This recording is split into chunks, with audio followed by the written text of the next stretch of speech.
Sí, o mi hermano me pide ayuda que mi hermano que te está limpiando los lentes y te quedas quebrado.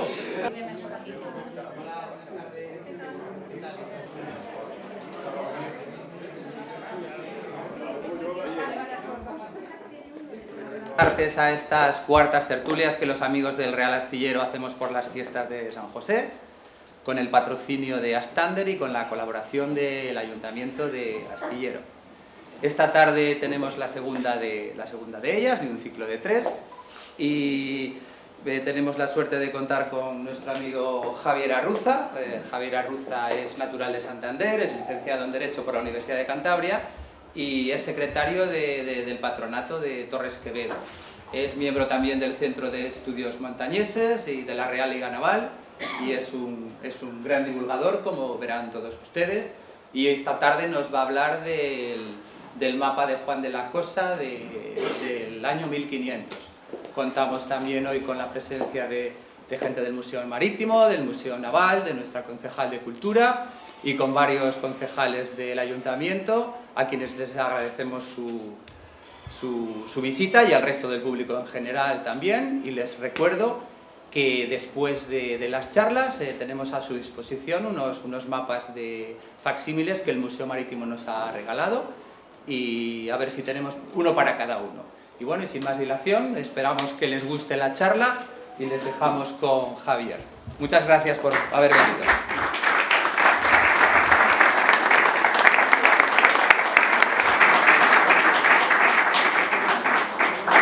Muy buenas tardes a todos. Gracias por estar un viernes delicioso de fantástica temperatura aquí escuchando unos pedazos de nuestra historia común y que espero sean del interés y del agrado de todos. Gracias, por supuesto, a Javier, como ha tenido la amabilidad de presentarnos, al astillero de Astander también, que colabora en estas jornadas y que Juan Luis me ha dicho que no podía venir por una cuestión familiar, que transmitía, obviamente, su pesar por no asistir. Y gracias a las instituciones de un municipio de Cantabria, como es el Astillero, que lleva el nombre justamente del astillero por ser el astillero por antonomasia, como ha significado en toda su historia. La conferencia de hoy es un trabajo de investigación que empieza hace años, como siempre, sin mayor interés, pero que mis lecturas diversas de la historia naval, de lo que me gusta especialmente, pues me llevó por una línea de investigación que creo puede ser interesante y que es lo que quería compartir con todos. Esto que sería la base de una tesis doctoral, si un día tenemos el humor de hacer, el tiempo necesario y las ganas, pues creo que podría ser interesante. Ahora lo vamos a hacer de forma, si queréis, coloquial, con unas imágenes. No vamos a meternos en formulaciones matemáticas que yo tampoco sé, pero bueno, es importante el material. El título de la conferencia es La Carta de Juan de la Cosa de 1500, base cartográfica encriptada de la primera circunnavegación.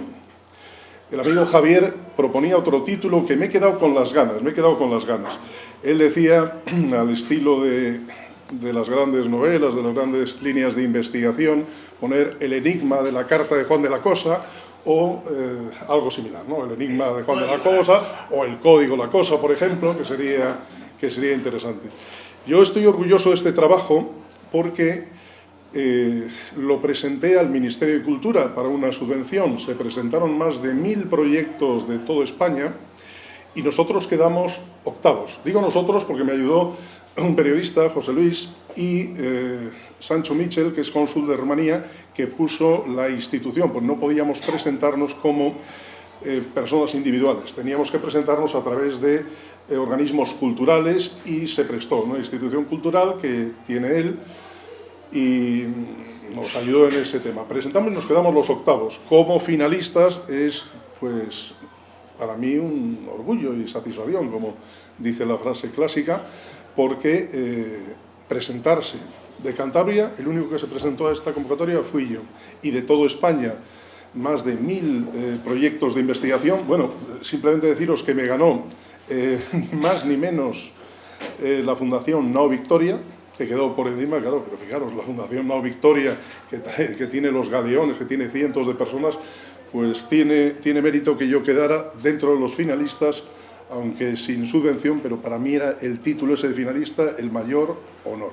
Bueno, dicho esto, este proyecto de investigación hay que enmarcarlo en una historia, no surge de la noche a la mañana, y esta historia del mapa de Juan de la Cosa, que lo tenemos en el Museo Naval, al que tendremos que organizar una visita en condiciones, con guía, porque posiblemente sea uno de los mapas más importantes de la historia de la humanidad.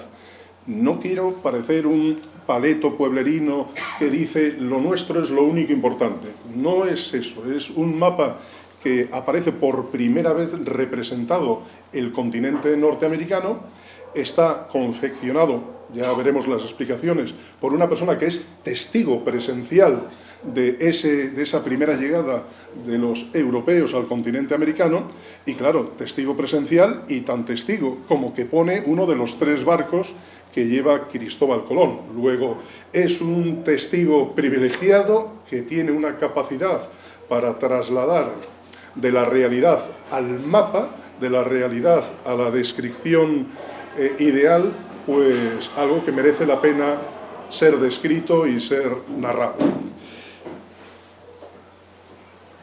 El mapa este de 1500 que tenemos aquí, bueno, voy a aprovecharme la gentileza que ha tenido la directora del Museo Marítimo, doña Lucía, que nos ha traído estos mapas, ¿no? Usaré los dos, tanto la presentación como este mapa, que puede ser interesante para hacer una descripción. Este mapa no podemos describirlo solo directamente, podemos describirlo obviamente, pero no estaríamos diciendo todo lo que significa si nos centramos solo en el mapa, ¿no?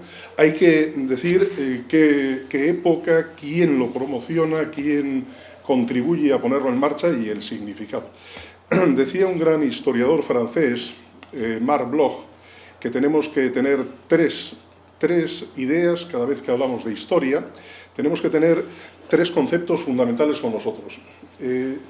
No podemos, si actuamos desde el punto de vista histórico, no podemos fiarnos solo de la mera historia, la narración de los acontecimientos.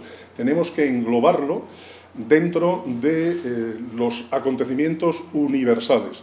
Aunque esté hecho en el puerto de Santa María por Juan de la Cosa y sepamos por diversas fuentes que tiene más participación y que el proceso de elaboración es más complicado, tenemos que siempre referirlo a una historia universal, ¿no? Que es una de las cuestiones fundamentales que decía Marc Bloch, y que tenemos que servirnos de las herramientas auxiliares. No es solo la historia, es también las ciencias auxiliares, como puede ser la ingeniería, la cartografía, la economía, en fin, todas las demás ciencias contribuyen al conocimiento, ¿no? Y eso es lo que debemos tener siempre en cuenta. Bueno, el mapa de 1500 tiene una línea que es fundamental, que es esta de aquí, ¿no? Esta línea está en colorcito, casi voy a, para que lo veáis mejor, me parece que va a ser más interesante.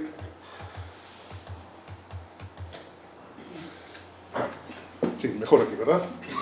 Bueno, pues en esta línea que tenemos aquí marcada, esta es la línea que representa el Tratado de Tordesillas de 1494. Ese Tratado de Tordesillas de 1494 es un momento glorioso en la historia de España. Ni más ni menos es el momento en el que, con la bendición del Papa, de Alejandro VI, el mundo conocido se divide entre españoles, entre la monarquía hispánica y la monarquía portuguesa.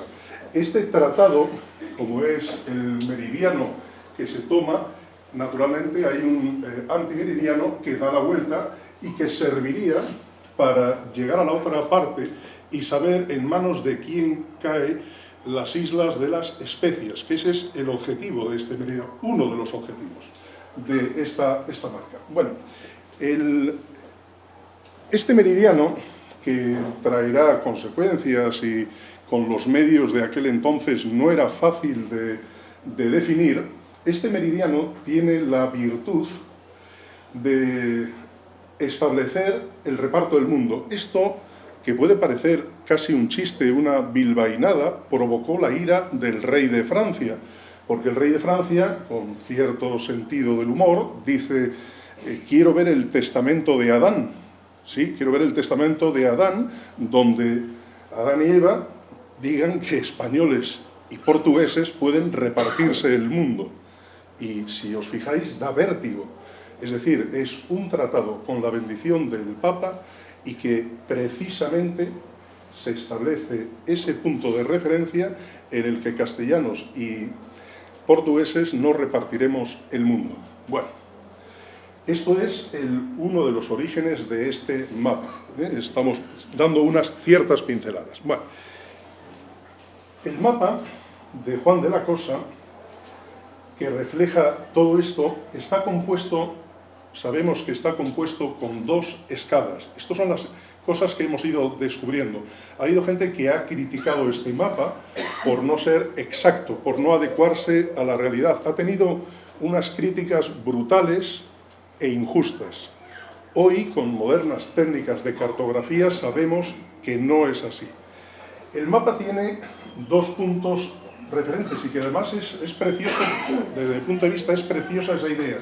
Uno es la parte conocida del mundo, que está muy detallada, que está perfectamente, para los medios de la época, perfectamente descrita. En el mapa sabemos que hay escasamente 1.500 nombres, hay aproximadamente 1.490 y tantos, y sabemos que es el resumen del estado del conocimiento cartográfico de aquel entonces. Pero es esta parte, hasta lo que es aproximadamente Europa, África y la parte de Asia. Esto significa, y tiene 2 escalas. Hay una escala que tenemos aquí en la parte baja del mapa y otra escala que está ahí arriba. Si la veis, ahí está la otra escala.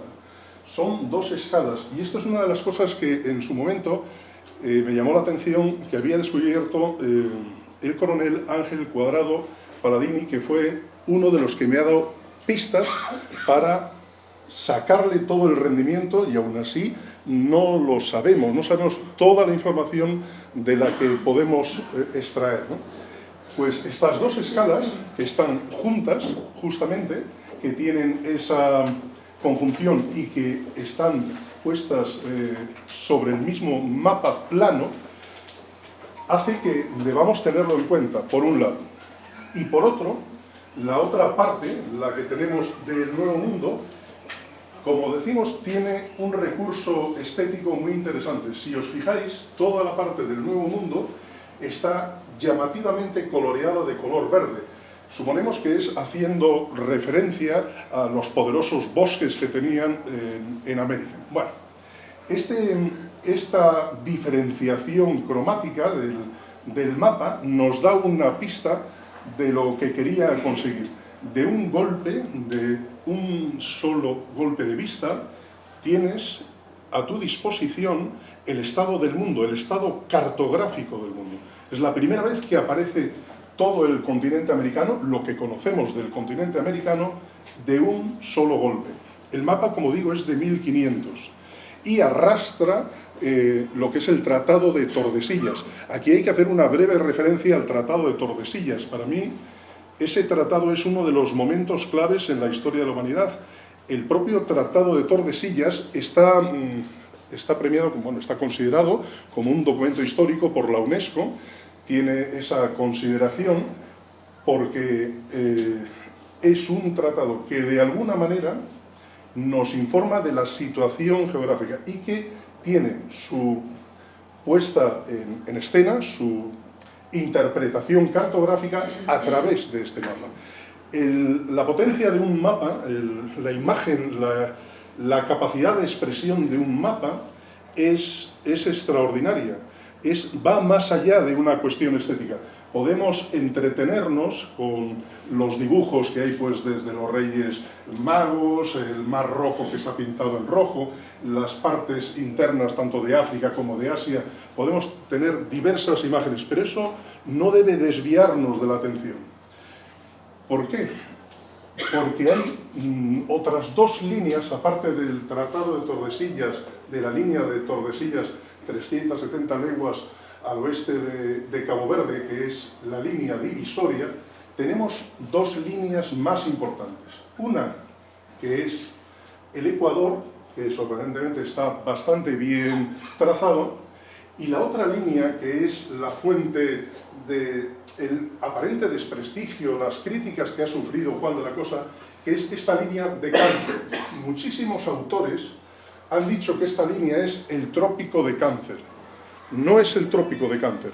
El trópico de Cáncer, el verdadero trópico de Cáncer, aparecería aproximadamente, si consideramos que esto es Cuba, bueno, esto es Cuba, Santo Domingo, etc., aparece aproximadamente en esta forma. Bueno, Juan de la Cosa nunca dijo que esto es el trópico de Cáncer, y ha habido historiadores, cartógrafos que han indicado el error de Juan de la Cosa, pero no hay tal error. Él no lo dice en ningún lado, no hay ningún manual de interpretación de este mapa. Y es muy interesante porque las líneas que aparecen aquí, tanto, bueno, por supuesto, este es San Cristóbal, si no lo conocéis, estas las líneas grandes, la Rosa de los Vientos, que aparecen con los rumbos que están trazados, no sé si lo distinguís, bueno, pero bueno, más o menos veis las líneas cómo están trazadas, etc. Todos son rumbos que hay que interpretar correctamente. Y los grandes investigadores se han detenido en esos aparentes errores del mapa. Hay una imagen que quiero enseñaros, es una imagen naturalmente ideal, no es real, es un dibujo imaginario de lo que debió suceder.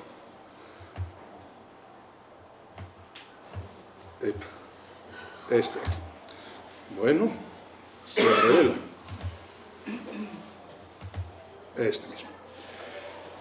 Mirad, este es una imagen ideal de lo que debió ocurrir allá en 1500. Lo he tomado porque para mí esta es una imagen poderosísima, que refleja una historia interesantísima. Este es el mapa de Juan de la Cosa, aquí está Juan de la Cosa, tenemos a los reyes católicos, al obispo Fonseca y a Mártir de Anglería, un personaje también digno de hacer referencia, el testigo de esta conversación fascinante. Este mapa de Juan de la Cosa es un proyecto del obispo Fonseca de Burgos. Bueno, el obispo Fonseca literalmente sería un superministro, es uno de los personajes oriundos de Burgos y que literalmente es uno de los creadores de la administración marítima y de la proyección marítima de España. Es uno de los personajes más fascinantes de la historia de España. Quedaros siempre con ese nombre, el obispo Rodríguez Fonseca de Burgos. Bueno, pues este personaje es el que encarga a Juan de la Cosa la elaboración de un mapamundi con todos los conocimientos cartográficos del momento, en 1500.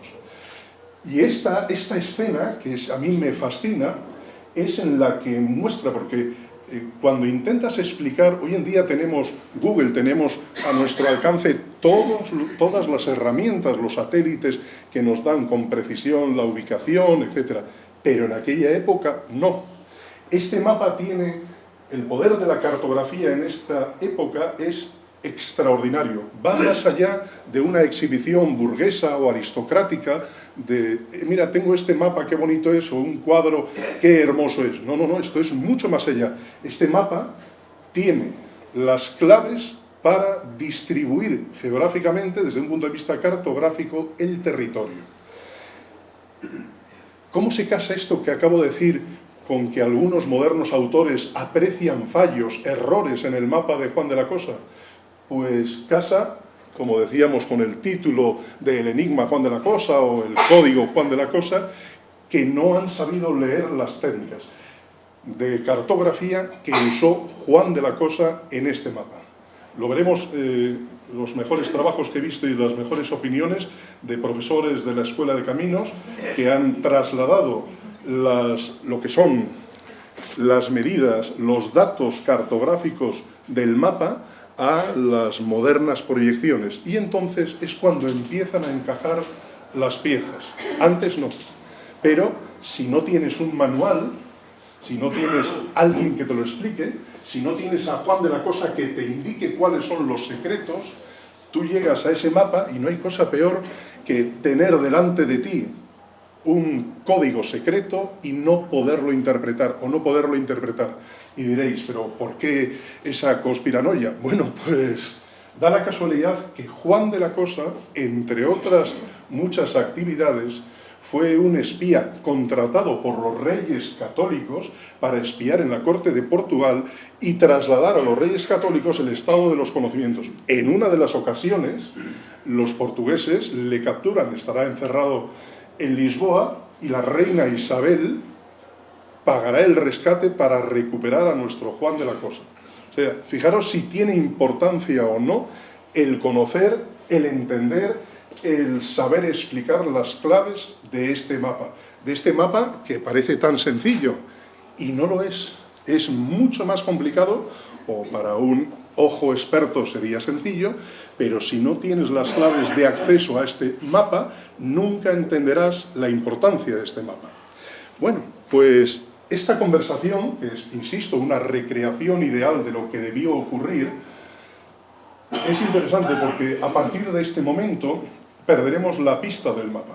Esta será una de las últimas veces que este mapa estará, por lo menos a conocimiento general, estará conocido su ubicación. Aquí Juan de la Cosa explica todas las claves a los reyes católicos. ¿Qué significa que explica las claves a los reyes católicos? Que los reyes católicos confían en Juan de la Cosa, han confiado en el pasado, continúan confiando en él y seguirán continuando confiando en Juan de la Cosa hasta su muerte. ¿Qué significa esa confianza? Bueno, pues podríamos dar alguna pincelada de la vida de Juan de la Cosa para saber qué significa esa confianza. Como sabéis, Juan de la Cosa aporta en el primer viaje de Cristóbal Colón, aporta la nao Santa María, la nave de Santa María. Él es navegante, experto navegante, que ha ejercido el tráfico, el comercio mercante en Europa y que por eso tiene un control de lo que ocurre en el barco, de cómo hay que orientarse en el barco, etc. Y todo eso se plasmará en los conocimientos cartográficos que dibujará, aunque no sea él el autor del mapa en su conjunto. Entonces, esta imagen que tenemos de Juan de la Cosa en confianza con los reyes católicos, con el obispo Fonseca y con Mártir de Anglería, hace que haya que hacer un pequeño, siquiera tengo que hacer constantes referencias para poder explicar el entorno en el que se desarrolla este mapa.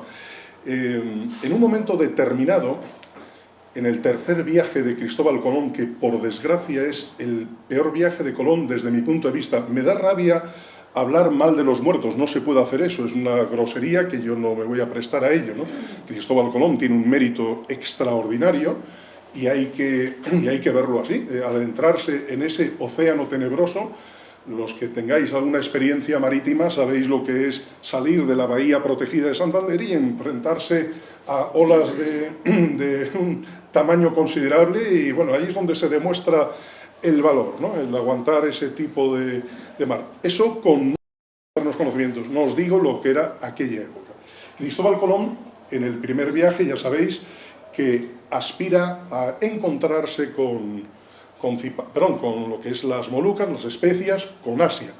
Nosotros sabemos por el mapa que tenemos, por los mapas de Ptolomeo y por otros mapas que conocemos de Asia, más o menos controlamos el contorno de Asia, y lo que él intenta es cuadrar lo que es la medición del mundo. Sabemos, aquí tenemos, gracias a la cortesía de Javier, que me ha liberado tener que traer la bola del mundo, tenemos este delicioso ejemplo de que conocemos que el mundo es redondo, lo sabemos desde la época de los griegos, de Eratóstenes. Eratóstenes es un sabio griego que hace más de 2000 años, con un sencillo principio, calculó la esfera con una sorprendente exactitud. Hay unos pocos cientos de kilómetros, pero de un margen de error, pero para la época en la que él hace estos cálculos, con el teorema de Pitágoras, ya sabéis que el cálculo es muy sencillito. Él en Asuán, en la zona de Egipto, cuando llega la época de lo que sería el equinoccio de verano, a las 12 horas, en lo que son los obeliscos de Asuán, tenéis que no hay sombra. A las 12 horas del mediodía, el sol está en el norte y sabes que en esa posición no hay sombra. En Alejandría, en la zona donde él hace el cálculo, a esa misma hora, midiendo la distancia, sabe por los grados, por la sombra, sabe lo que es el grado, y con el sencillo teorema de Pitágoras, ni más ni menos, calcula el radio, y del radio se pasa directamente a hacer el cálculo de todo lo que es la circunferencia terrestre. Insisto que con un fallo inapreciable para aquel cálculo. Cristóbal Colón tendrá otros cálculos y fallará aproximadamente en los cálculos que él tiene en 11.000 kilómetros, justamente lo que hay entre América y Asia. Por eso, cuando vuelve del primer viaje, lo que Cristóbal Colón no logra encajar matemáticamente, hace un cálculo y hace una hipótesis que le desprestigiarán frente a los reyes católicos y frente a la corte española. Él dice que cuando se encuentra con Cipango, con estas nuevas tierras, se encuentra con el paraíso terrenal, y usa la tesis pezonoidal. Fijaros que suena un poco así brusco, ¿verdad? Pero en vez de decir que la Tierra es una esfera, dice que tiene forma de pezón. Entonces, eso no les hace gracia a los reyes católicos y preguntan a los cartógrafos, a los expertos en navegación, en matemáticas, etcétera, para ver qué hay de real.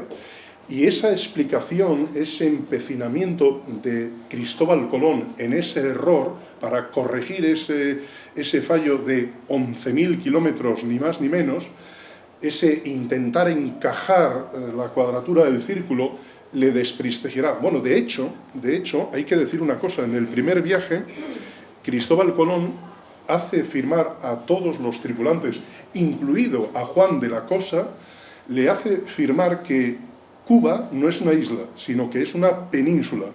Firman en desacuerdo, por eso es muy llamativo, aunque no esté escrito por ningún lado, que aquí ya aparece Cuba como una isla, y esto está firmado por Juan de la Cosa, ¿no? Es una de las primeras llamativas contradicciones entre Juan de la Cosa y Cristóbal Colón.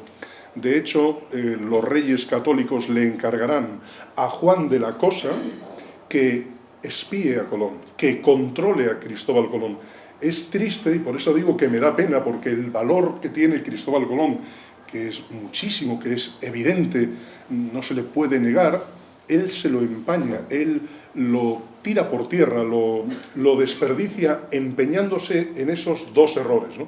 Que será el mérito de nuestro amigo Juan de la Cosa, tratar de introducir estas novedades en la cartografía y mostrárselo a los reyes católicos. Por esto es tan importante esta imagen. Aquí ya muestra las diferencias, las discusiones con Cristóbal Colón. Bueno, ya sabéis que hay una discusión tremenda. La Santa María encalla el día de Navidad de 1492 y Cristóbal Colón echará la culpa a Juan de la Cosa, que es el propietario.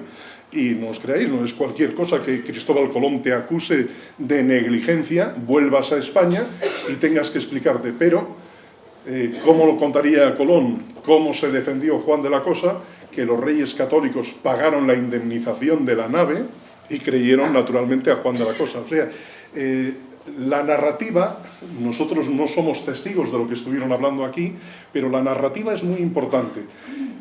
Juan de la Cosa es experto cartógrafo, sabe de lo que habla, domina la escuela cartográfica mallorquina y todo lo relacionado con la cosmografía que se refleja en los mapas, él lo domina y lo expone perfectamente y sabe explicarlo.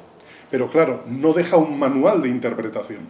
Y ahí es donde entran autores que yo soy agradecido porque ellos me han dado pistas. Hay dos autores extraordinarios que les cito aquí en el trabajo y os lo mostraré ahora.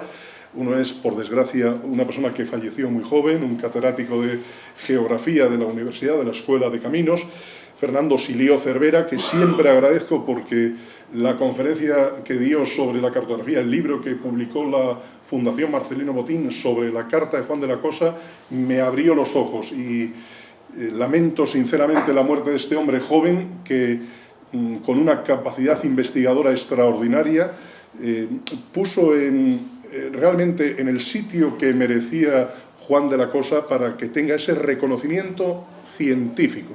Insisto que esto no se trata, cuando yo hablo de todas estas pinceladas históricas entremezcladas, no trato de hacer un nacionalismo vulgar. A mí me interesa que la gente joven vea la historia de España como lo que es un grupo de científicos que unen ciencia, dominio de la ciencia, con valor, con inteligencia, y esa combinación es la que da la grandeza a España. No solo el valor, no solo el heroísmo, que es importante, no lo negamos, lo aclamamos, lo defendemos, lo honramos, pero también es muy importante el dominio de la ciencia. A veces uno se interrumpe a sí mismo, ¿verdad? En el Museo Naval de Madrid había una sección con todos los libros de cartografía y de avance científico, de matemáticas, etcétera, dedicados a la astronomía, a la ubicación de los barcos dentro del globo terráqueo.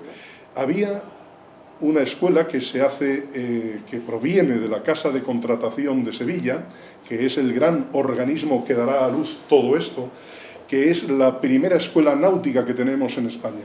La Casa de Contratación de Sevilla, que la ponen en marcha los Reyes Católicos en el año 1503, en enero de 1503, tenía ahora ya, pues fijaros, 520 años, esa escuela que está destinada a ser una especie de superministerio que englobe todas las atribuciones destinadas a la gestión, al tratamiento de los asuntos de ultramar. Hay incluso hasta tribunales con un foro especial, con legislación propia, bueno, tratan hasta incluso de los testamentos de las personas que mueren en América. Bueno, la Casa de Contratación de Sevilla es posiblemente uno de los instrumentos que harán de la gestión de los asuntos relacionados con América, pues una gestión realmente fabulosa, realmente moderna, que es lo que a mí me interesa y que me sorprende, nos sigue sorprendiendo a los Reyes Católicos, por lo que podemos afirmar que ellos construyen el primer Estado moderno, por muchas razones en diversos aspectos, pero en el que aquí nos interesa, en relación a la Carta de Juan de la Cosa, la Casa de Contratación de Sevilla, fundada por Real Cédula de los Reyes Católicos de 1503, de verdad que es la base de una gestión inteligente, mucho mejor que la holandesa, francesa o inglesa, que con posterioridad gestionará los asuntos de sus colonias. La Casa de Contratación no tiene el rango de organismo que gestiona colonias, sino que gestiona las provincias ultramarinas españolas. Y es interesante ver esa diferencia que parece como estética, pero no es estética, es real y que dará resultados fantásticos. Bueno, dentro de la Casa de Contratación de Sevilla, Fernando el Católico organizará la Junta de Pilotos. La Junta de Pilotos tendrá 4 personajes extraordinarios: Vicente Yáñez Pinzón, Américo Vespucio y Juan Díaz de Solís, y el cuarto, que es Juan de la Cosa.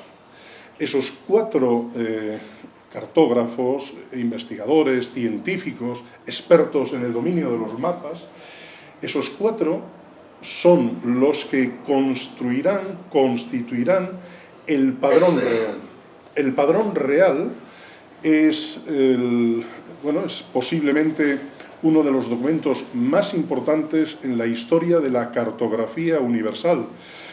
El primer padrón real, el primer documento que forma parte de ese padrón real es la Carta de Juan de la Cosa de 1500. El padrón real es la recopilación de todos los conocimientos cartográficos que existían en ese momento.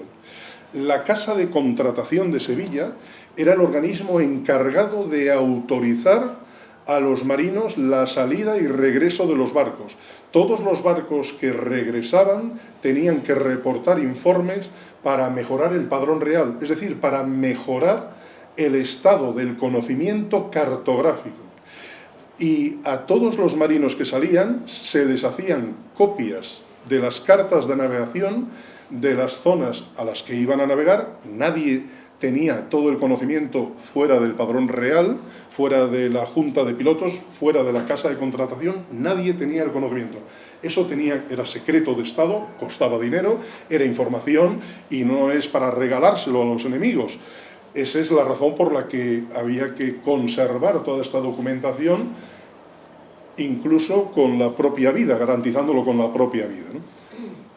De hecho, la cartografía española es uno de los objetivos de toda la piratería anglosajona, francesa, holandesa, turca, porque es el estado del conocimiento lo que recopilamos de todos nuestros marinos y que se refleja en la Casa de Contratación de Sevilla. Por eso es tan importante estas 4 frases. Cuando digo Casa de Contratación, Padrón Real, Junta de Pilotos, Mapa de Juan de la Cosa. Esas 4 frases, esas 4 ideas forman la base cartográfica de España, del dominio de los mares. Es lo que convierte a España en una talasocracia, en un poder marítimo universal, con aquellos barcos, ¿eh? Es que no es con el acorazado Missouri o con el portaaviones Nimitz y con las redes satélites. No, no, no.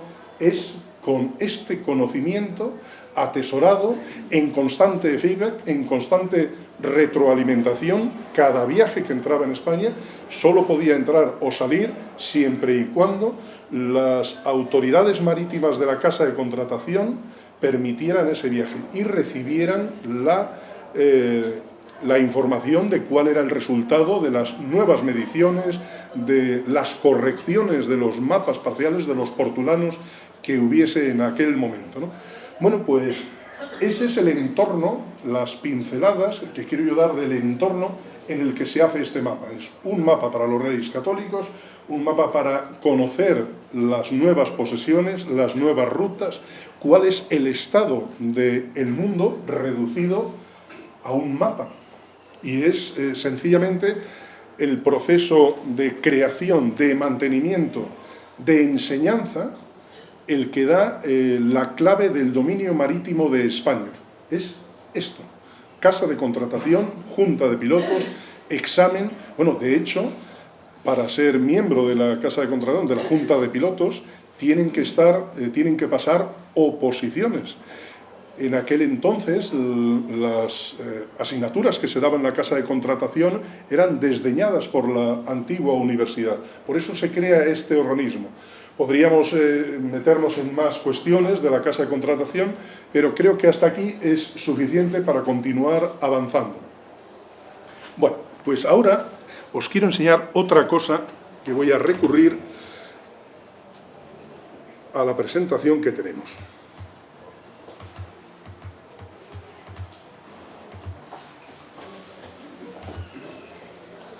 Bueno, antes de continuar, esto es lo que yo os decía antes, que es una de las pistas fundamentales y que a mí me interesó y que sirvió para acumular y preparar la documentación.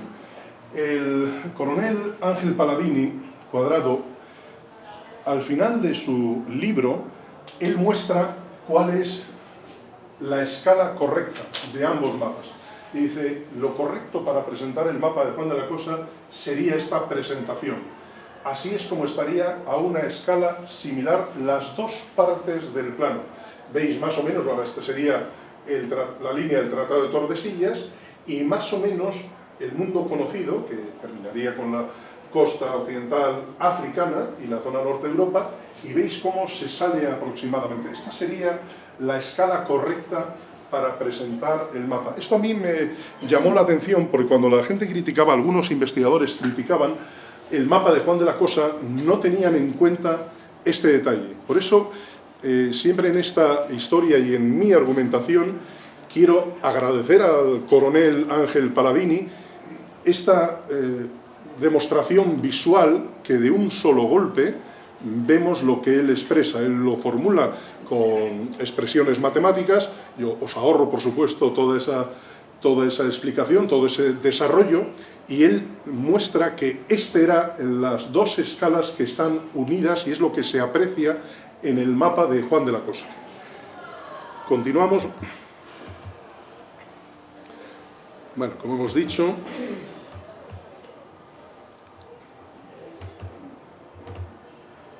un segundo. Otro de los grandes investigadores que fue director del Museo Naval de Madrid, que es Ricardo Cerezo, un gran investigador y que suelo recurrir para muchísimas cuestiones navales y marítimas, él propuso, porque se dieron cuenta de ese aparente error del mapa de Juan de la Cosa, él propuso mover el mapa de Juan de la Cosa sobre un mapa actual, moverlo 11 grados. Ellos apreciaban que había 11 grados de diferencia. Insistirán todos los que califican de error el mapa de Juan de la Cosa ese movimiento, pero no daban la explicación de por qué Juan de la Cosa hace esto, que es lo que intento demostrar. Esta es una fórmula que utiliza Ricardo Cerezo y que mostraba que si hacíamos ese pequeño movimiento de mapa sobre el actual, encontrábamos que sí empezaban a encajar las piezas. Bueno, para mí, este hombre, que es discípulo de Fernando Silió, Luis Robles Macías, en este extraordinario ensayo, artículo, que es la proyección de Juan de la Cosa, utiliza una técnica de representación que los que son marinos, que los que son cartógrafos conocen. Lo llamativo es que esta técnica que usa Luis Robles Macías es conocida después de Juan de la Cosa, pero nadie se le había ocurrido aplicar a Juan de la Cosa. Él dice que si colocamos el mapa de Juan de la Cosa y hacemos la proyección, los bordes, lo que está en el plano, todos entendéis, os lo podéis imaginar, que si cogemos esta naranja, que es la Tierra, imaginaros que quitamos el gajo, los gajos de naranja, al ponerlos sobre plano, naturalmente dejarían huecos entre las puntas. Sin embargo, el plano, si hacemos esto, imaginaros que hacemos todo esto y hacemos una proyección que sería la proyección mercatoriana, pues imaginaros que cubrimos esta bola. Si cubrimos esta bola del mundo y sacamos los gajos, sabéis que tiene que haber huecos. Sin embargo, al plasmarlo en el mapa, aparece más territorio en el mapa que en la realidad. Por eso siempre se dice, cuando se hacen los cálculos matemáticos para navegar, del timón a la carta con su corrección. Siempre se dice eso, es una de las normas de los marinos. ¿Por qué? Porque el mapa no es la representación fiel de la realidad, es una aproximación. Entonces, si encontramos un segundito. Aquí tenemos el problema principal de lo que tratamos de demostrar. Mercator es un holandés al servicio de la corona española que hace la proyección mercatoriana. ¿Veis lo que es el mundo? Esto es la realidad. Pero cuando se traslada al mapa, se producen unas distorsiones, que esto es lo que complican todos los cálculos. Fijaros en un pequeño detalle. Groenlandia aparece en esta proyección del mismo tamaño aproximado que África. ¿Cuál es el problema? África tiene aproximadamente 10 millones de kilómetros cuadrados. Groenlandia tiene 2 millones de kilómetros cuadrados. Fijaros la distorsión. Aquí en la zona del Ecuador apenas hay distorsión, no hay distorsión. El mapa y la realidad coinciden. Pero a medida que bajas a 30 grados, 60 grados latitud sur o 30, 60 grados latitud norte, las distorsiones son brutales. Hay un pequeño mapa para que veáis una de las funciones que tiene la cartografía, que es la de engañar. Y para eso quería mostraros esto. En color azul oscuro está la representación real de los países y en azul claro lo que verdaderamente miden. ¿Habéis visto lo que os he dicho? En los mapas que estudiamos en el colegio siempre vemos a Groenlandia así. Sin embargo, Groenlandia es como este tamaño. Rusia, por ejemplo, la vemos como gigantesca, amenazadora. Lo es, pero por otros motivos, no solo geográficos. Sin embargo, Rusia es solo esto. Sin embargo, todos tenemos en nuestra mente, desde pequeños, este mapa. Estados Unidos es un poquito más reducido, pero Canadá, fijaros qué diferencia hay. Canadá real y auténtico es esta parte azul. Sin embargo, en todas las representaciones cartográficas modernas aparece así de grande. Sin embargo, lo que es la proyección en las latitudes que están en torno al Ecuador aparecen más fieles a la realidad. Estas distorsiones tienen su importancia para lo que queremos demostrar.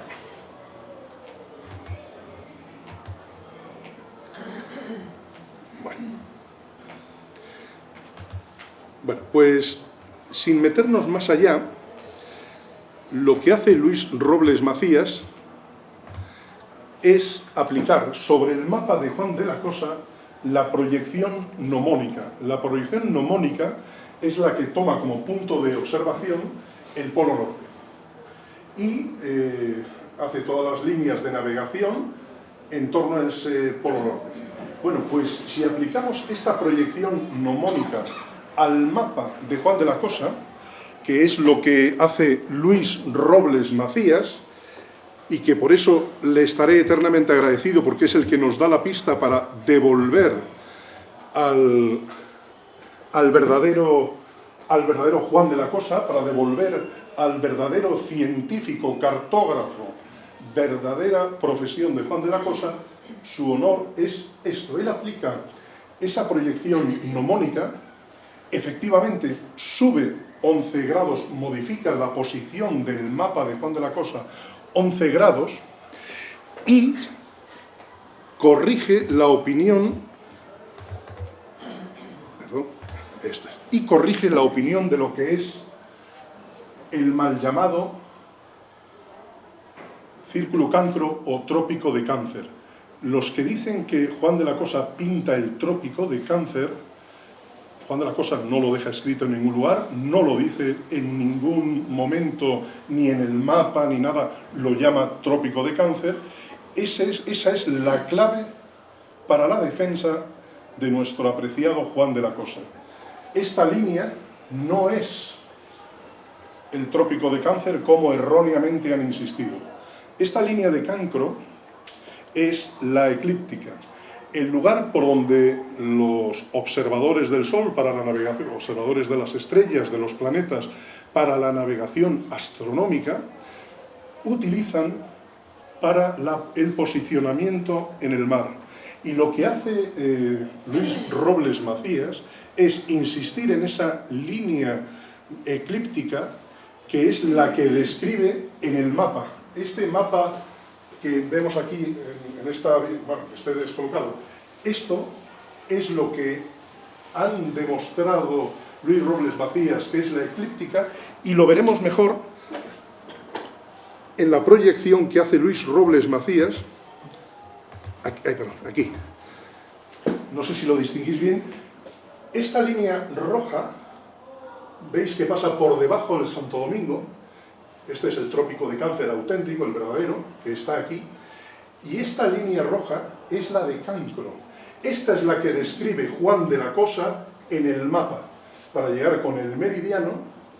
Y justamente esta línea, que es la que describe Juan de la Cosa, y os preguntaréis, ¿qué pinta esa línea? Pues es la línea que sirve para que los marinos, en aquel entonces, sepan dónde hay que observar los planetas para hacer los cálculos astronómicos. Recordad que es la navegación fuera de las líneas de costa, fuera de la zona protegida que todos podemos entendernos, que todos podemos hacer los cálculos de navegación con faros, con puntos especiales, etc.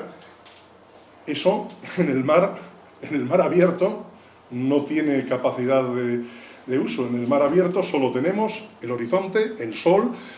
Hay que ir con aquellos modernos instrumentos como era el reloj de arena, por eso es tan importante los modernos instrumentos de medición, con el astrolabio, etcétera, de aquel entonces, y que esté el día en rezar para que esté despejado y podamos calcular. Eso es lo que nos da la clave del mapa de Juan de la Cosa. Esta línea roja que han confundido es la eclíptica, la línea donde los marinos saben, pero nadie lo había visto hasta Luis Robles Macías. Por eso yo le hago ese homenaje permanente, ¿no? Bueno, pues continuando.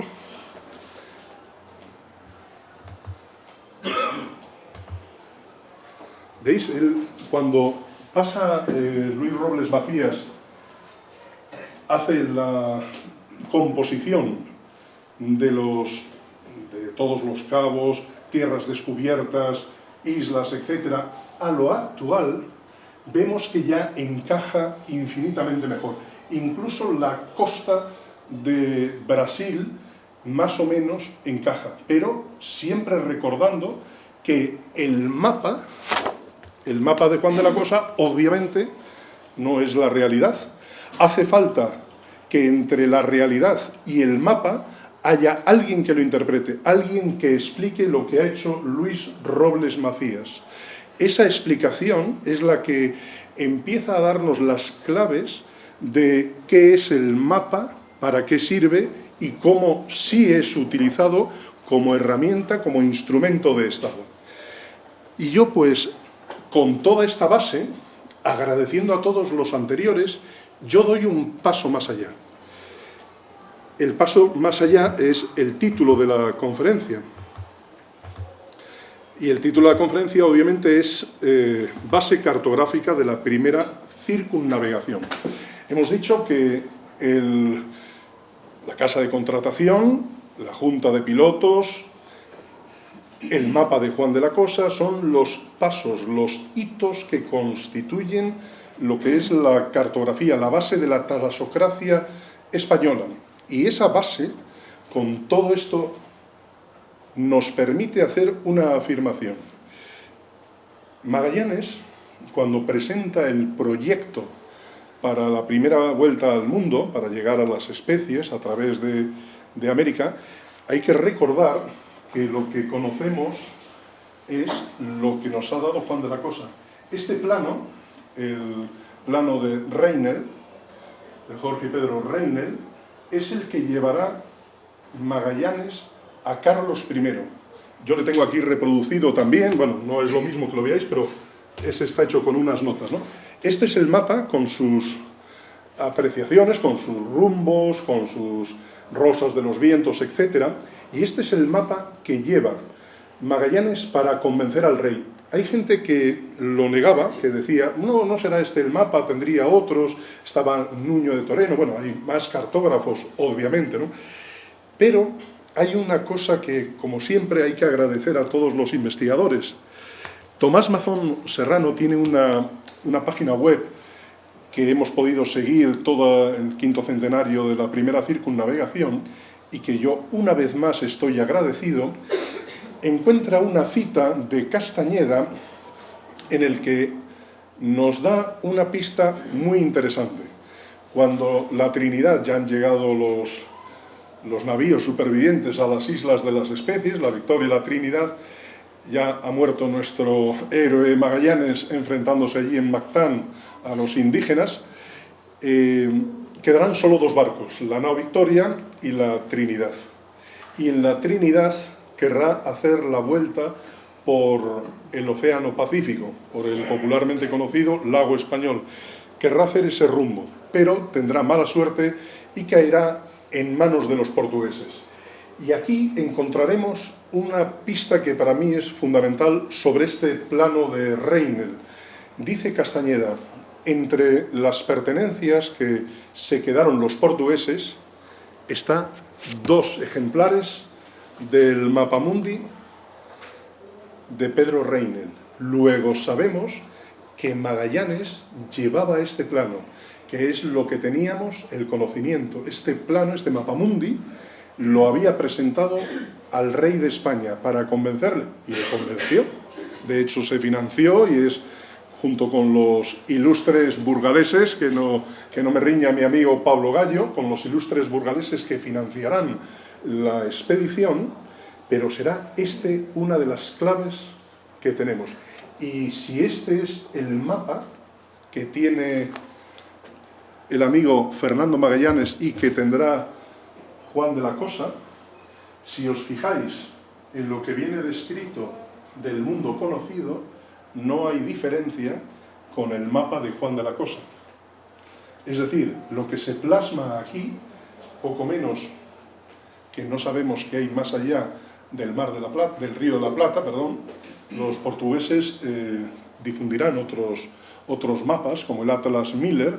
El Atlas Miller es muy interesante, es otro mapa destinado al engaño. El Atlas Miller, tenía que encontrar la diapositiva, cierra completamente este estrecho. Los portugueses están empeñados en decir, no os molestéis, no hay un paso por el sur de América, no lo hay. Solo el único camino es a las Especias, bordear el Cabo de Buena Esperanza e ir al Índico y pagar los gastos, las comisiones a la Marina portuguesa. Pero no lo intentéis, no lo hay. Y ese mapa se conserva y es uno de los mapas más importantes de América. Bueno, pues justamente este mapa, que es lo que a mí me da esa pista para demostrar junto con las investigaciones, si este es el mapa que tenemos, que sabemos que llevaban las 5 naves que salieron para dar la primera circunnavegación, si este es el mapa, lógicamente está basado en el mapa de Juan de la Cosa, que era el primero. Por sí mismo era suficiente, bastaría solo con saber que el mapa de Juan de la Cosa fue el primero que forma parte del padrón real, de ese gran instrumento de conocimiento cartográfico. Pero es que además, si ponemos los dos mapas, el de Juan de la Cosa sobre el mapa de Reynel, vemos que no hay diferencia. Es decir, la aportación no ha sido mayor desde 1500. Hay actualizaciones, pero en líneas generales lo que hacen los 5 navíos de Magallanes es llegar y entrar. De hecho, entran al Río de la Plata, bordean esta zona, entran al Mar de la Plata y suben varios kilómetros, pero se dan cuenta que es agua dulce y no hay un paso hacia los mares del sur, a lo que sería el Océano Pacífico, ¿no? Y tienen que continuar hasta abajo. De hecho, en el sur de América se quedarán y se producirá, como sabéis, una sublevación, volverá un navío a España, en fin, y continuarán hasta que encuentran el estrecho que llevará en el futuro el nombre de Magallanes, el estrecho Magallanes. Y aún así, una vez que llegan al estrecho de Magallanes, lo que hacen los navíos de la expedición es intentar ascender rápidamente hacia la línea del Ecuador. Esa es una de las pistas que nos da el mapa de Juan de la Cosa, es lo conocido. Saben que la distorsión es menor, y eso es lo que hemos descubierto ahora del mapa de Juan de la Cosa, gracias a todos estos investigadores y a este pequeño impulso que me he permitido, me he atrevido a formular como hipótesis, ¿no? Este mapa es la base del mapa que sirve para la primera circunnavegación. Si veis aquí la parte en verde, la parte del Nuevo Mundo, lo que tenemos como conocimiento que se les entrega a los reyes católicos y que quedará en posesión del obispo Fonseca, que es el que gestiona, el verdadero gestor de ese superministerio. De hecho, al obispo Fonseca se le llama el obispo naval, ¿no? Con toda la razón. Si os fijáis bien, esta parte es justamente lo que aparece aquí, no hay más y no hay un conocimiento mayor, ¿no? Y esto es lo que me permite a mí hacer esa afirmación, sabiendo que este mapa estaba en la Trinidad, que se lo quedan los portugueses y que sabemos que es el mapa que sirvió para convencer a Carlos I, junto con los argumentos de Magallanes, para iniciar esta prodigiosa aventura. Nada más. Gracias por haberme escuchado.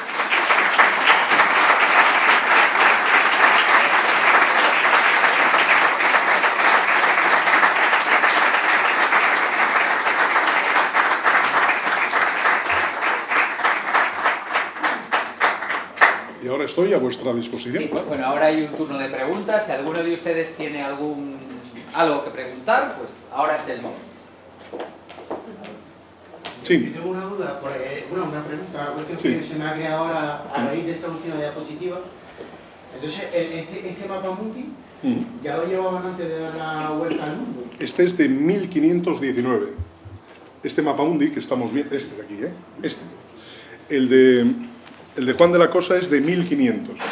Sí. Este es el de Juan de la Cosa. Pero este es el de unos cartógrafos extraordinarios, Jorge y Pedro Reinel. Porque tiene otra serie de argumentaciones que no he querido entretenerme en ellos, pero este es el mapa que presenta Magallanes, que se hace en 1519, es lo recién traído, lo recién conocido. Magallanes lleva un tiempo en Sevilla, se casará con una sevillana, cambiará el nombre portugués por Magallanes, lo castellanizará, y llevará este mapa, sabemos que le lleva por lo menos, gracias a lo que nos cuenta la crónica de Castañeda, encontraremos 2 ejemplares de este mapa en el navío Trinidad, que se quedó atrapado en zona portuguesa. Y es de 1519. Lo que pasa es que esa zona no estaba explorada todavía por ningún europeo, al menos, ¿no? Era conocida, pero todo esto viene... El problema de hacer una ruta marítima es que en 1453 cae Constantinopla. El imperio turco se convierte en la llave de la ruta terrestre, la vieja ruta de Marco Polo, la ruta de la seda, ¿no? Entonces, eso significa que estás en manos del Imperio Otomano. Todo el comercio de especias, que era naturalmente importantísimo, desde el clavo, etcétera, todo lo que conocíamos que sirve, no había neveras en aquel entonces y que tenía una importancia básica como es todas estas especias, servían para mejorar y para conservar, mejorar el sabor y conservar los alimentos, ¿no? Pero esa caída de Constantinopla rompe el mercado. Entonces, lo más inteligente, ¿qué es lo que hacen los portugueses? Los portugueses hacen esta ruta, llegarán hasta aquí. De hecho, en el mapa de Juan de la Cosa se ve una carabela y hay diversos detalles. Llegarán hasta aquí, atravesarán el Índico, ¿ves? Estas son las naves que lo demuestran, y llegan a las especies. Ellos llegan a las islas de las especies por el Índico, pero claro, ¿qué es lo que ocurre? Que ellos son los propietarios de esta línea marítima y cobran derechos, cobran peaje por esta línea.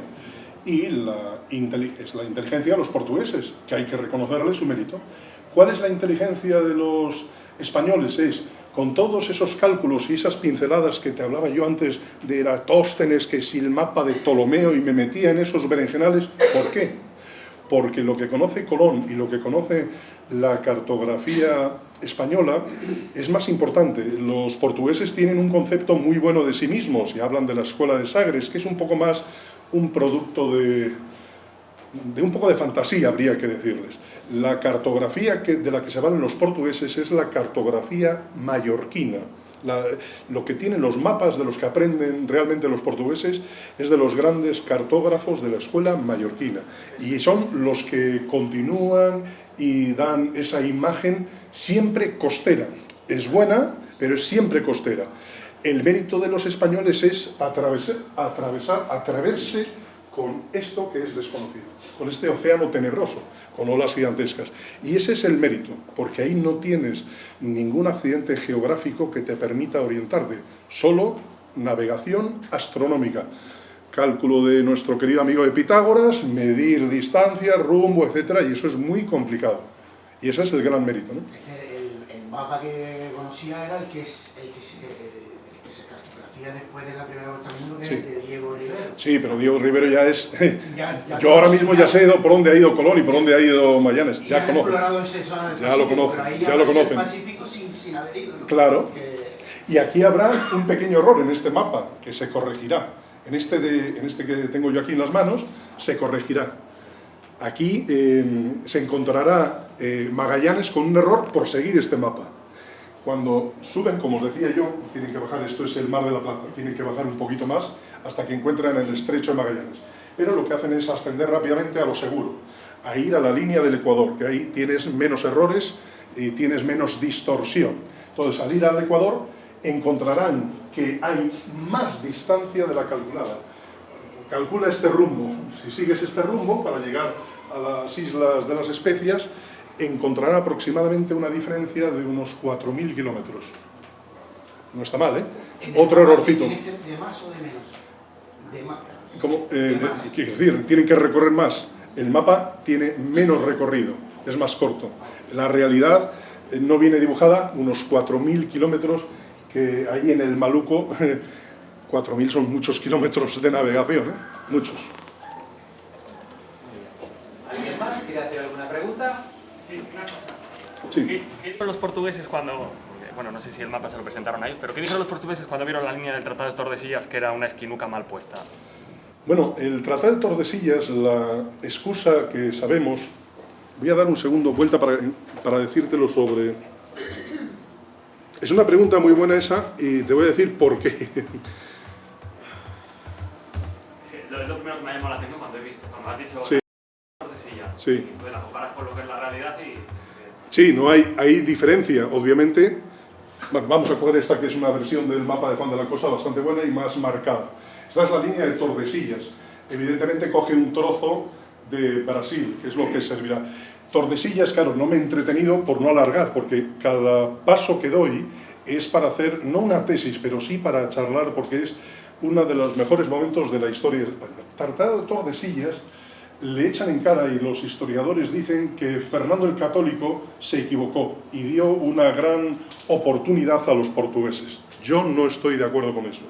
El Tratado de Tordesillas sigue al de Alcasovas. El de Alcasovas, en el que nos dividimos el mundo con los portugueses previamente, es de 1479. ¿Qué ha pasado entre 1479 y el 7 de junio de 1494? Que hemos descubierto América. Y eso cambia radicalmente. Y hay líos y conflictos. Interviene el Papa, hay un Papa que es más partidario de los portugueses y les beneficia, y el siguiente Papa, Alejandro VI, con sus bulas alejandrinas, hace una interpretación en la que este meridiano, por el otro lado, hace que queden las Molucas en territorio español. Fenómeno. Pero eso no es la realidad. Tan es así que se hace una revisión posterior y tenemos que devolver las Molucas a los portugueses. Pero Carlos I se lo devuelve vendiéndoselo, o sea que hacemos un negocio redondo. El tema del Tratado de Tordesillas, que critican tanto a Fernando el Católico, yo lo defiendo porque es un tratado inteligentísimo, es una manera de actuar como pocas veces hemos visto. Yo en Tordesillas el año pasado, el día 23 de abril, en la fiesta de Castilla-León, en el propio Parador, di una pequeña charla sobre este tema, más enfocado en el Tratado de Tordesillas. Para mí es el ejemplo de la forma de actuar de los reyes católicos como la moderna teoría de los juegos. En economía, que se aplica a las relaciones internacionales, por hacerlo lo más sencillo posible, está la teoría de los juegos. Hay juegos de sumas a cero y juegos de sumas distintas a cero. ¿Qué es juegos de sumas a cero? Si yo gano 50 y vosotros perdéis 50, la suma es cero. Ahora bien, si yo consigo ganar 25 y os hago ganar 25 a vosotros, la suma es distinta a cero, lo que se emplea en la estrategia nuclear. ¿De qué me sirve si yo te puedo destruir con mis bombas atómicas todo tu territorio y tú me destruyes a mí? La destrucción mutua asegurada. Pues eso es un juego de sumas a cero, ¿no? Dos calvos que nos peleamos y nos matamos por un peine. Bueno, pues eso, lo que hacen los reyes católicos en Tordesillas es una manifestación del juego de sumas distintas a cero. Es decir, no tiene el mapa de Juan de la Cosa, pero sí tiene ciertos estudios cartográficos, ciertos mapas, por eso es tan necesario, por eso el obispo Fonseca querrá que uno de los testigos fiables, como es Juan de la Cosa, elabore un mapa. Elaborará un mapa con los retazos que él tiene, es decir, la cartografía que existe en Sevilla, y él añade lo que él ha sido testigo. Y ese mapa es donde se puede transcribir mejor la línea de Tordesillas. Pero esa línea de Tordesillas nos perjudica a nosotros levemente. ¿Y por qué nos perjudica? ¿O por qué Fernando el Católico, que era muy hábil, era de los más inteligentes que hayamos visto como gobernante, como estadista moderno? Pues él quiere tener la espalda cubierta, porque tiene un enfrentamiento con Francia en Italia y necesita tener la espalda cubierta. El Tratado de Tordesillas dará la paz necesaria, aunque haya siempre puede haber piratas portugueses o piratas españoles que nos saltemos la línea de Tordesillas y vayamos por donde no debemos, pero en líneas generales hemos conseguido la paz con Portugal.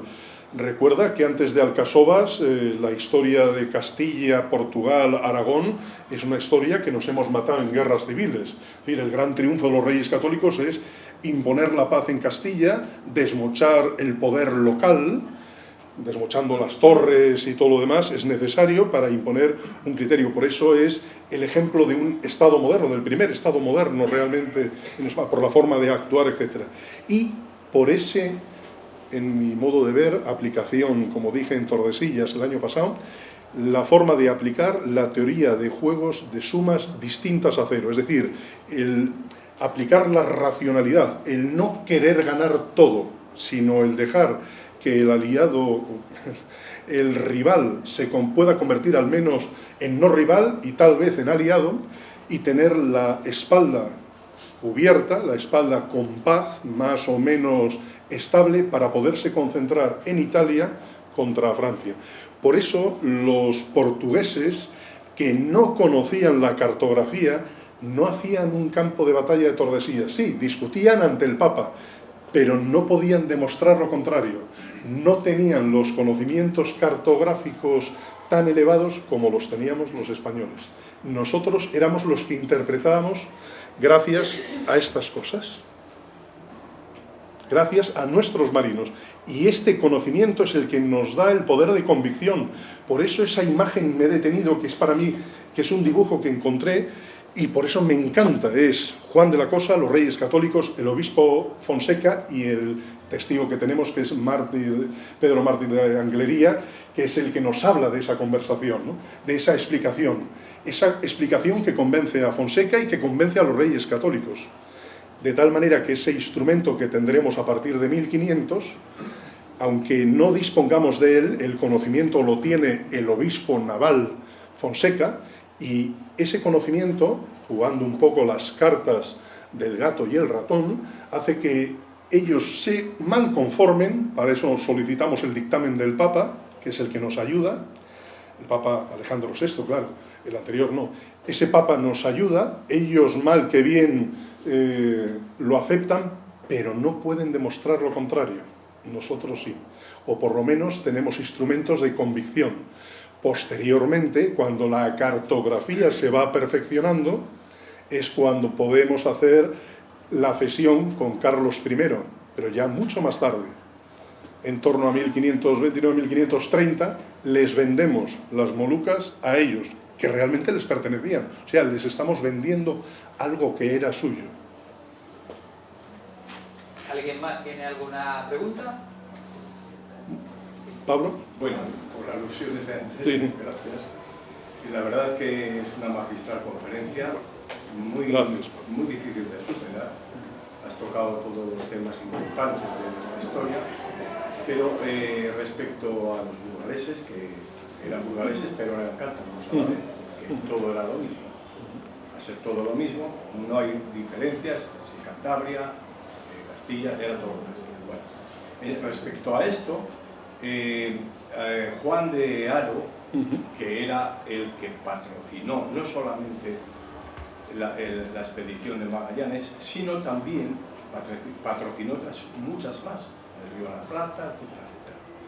De Juan de Haro se habla muy poco, que verdaderamente es el que le propuso al rey hacer el costo de toda la expedición.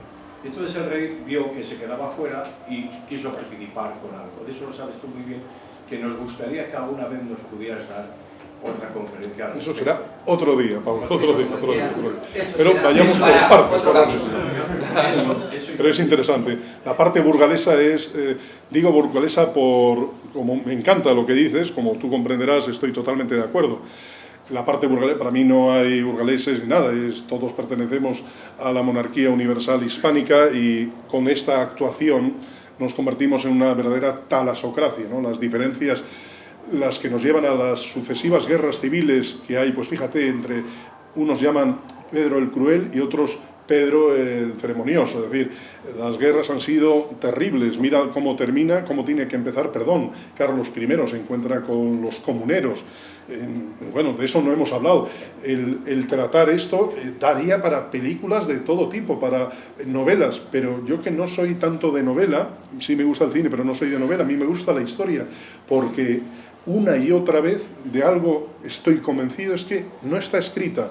Conocemos una parte de la historia, pero no la conocemos totalmente. La prueba es el mapa de Juan de la Cosa, que desconocíamos estas interpretaciones. Yo he seguido, fíjate, me da mucha rabia, vuelvo a insistir, no quiero hablar mal de Cristóbal Colón o del duque de Estrada, el señor O'Donnell, que fue director del Museo Naval de Madrid, pero fíjate, este hombre era amigo de los descendientes de Cristóbal Colón y se atreve a opinar de Juan de la Cosa que era un mal cartógrafo. Claro, con todo lo que he traído aquí, que es solo pinceladas, para no aburriros, que es un viernes por la tarde, obviamente, solo hay que dar una parte de todo lo que hay, de todo lo que se ha descubierto, de mirar con nuevos ojos la misma realidad. Es como una partida de ajedrez, tú tienes las piezas de ajedrez, tú lo ves y no sabes lo que está pensando el contrario, y sin embargo son las mismas piezas. Está a la vista y no lo ves. No hay cosa peor que tener las cosas a la vista y no verlas.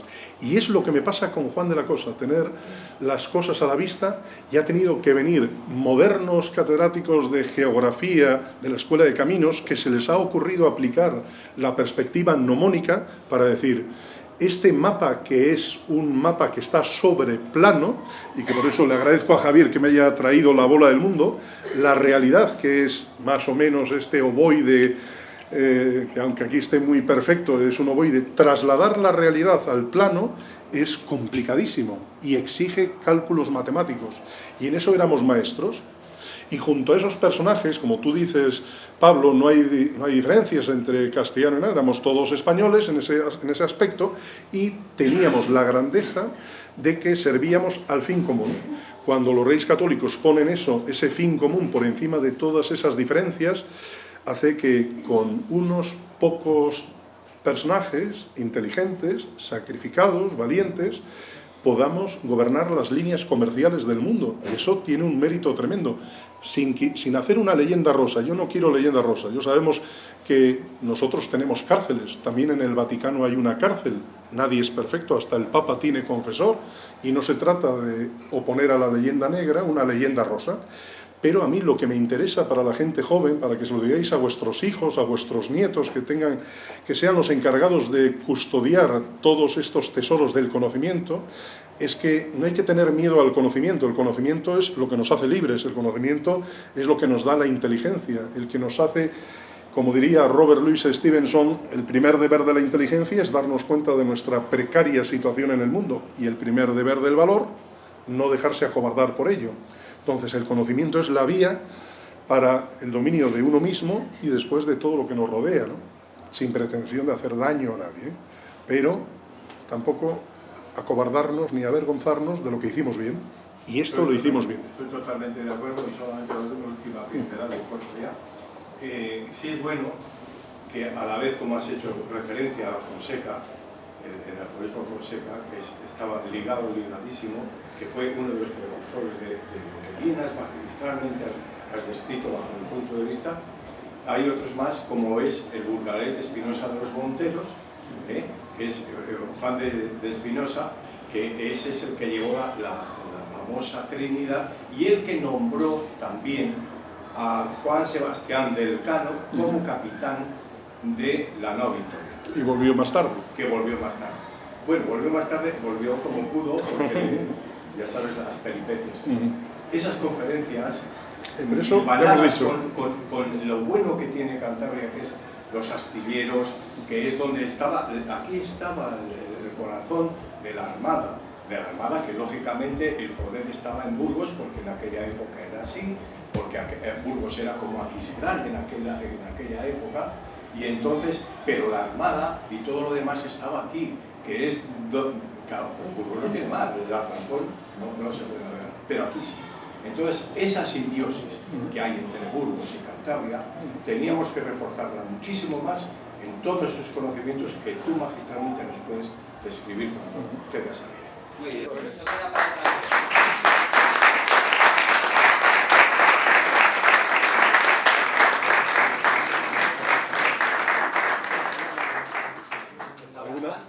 de nuestro San Juan Nepomuceno. Muy bien, uno de mis favoritos. Muy bien.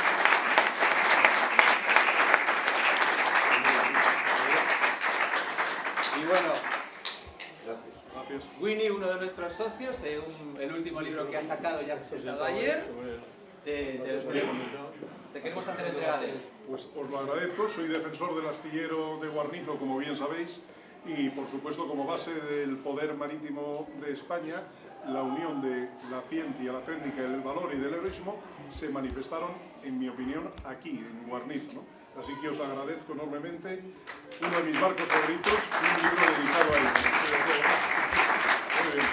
Y también, con nuestro postre típico, las planchadas, pues te queremos endulzar De eso también. daré muy buena cuenta. Te por queremos supuesto. endulzar también Muchas gracias. una tarde, un Muchas desayuno. gracias. Sí, sí, sí. El bizcocho de una de las cosas.